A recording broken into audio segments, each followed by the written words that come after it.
ma'am দেখুন একবার সে বসে বসে না আরেকটু দেখি আরে একদম জল এবার মুখ তো মনে ধুয়ে পড়ে যাচ্ছে হ্যাঁ মানে ধুয়ে মানে বেরিয়ে যাবে না তো দাও হ্যাঁ এবারে হয়েছে ছাড়ো ছেড়ে দাও এবার আঙুল দিয়ে একটু টেনে দেখো তো হালকা ওই দিকে নাই হবে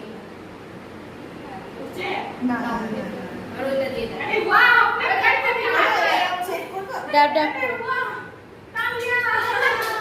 দেখুন দেখুন কিছু বেরোচ্ছে না ভালো ওয়াটারপ্রুফ মেকআপ আছে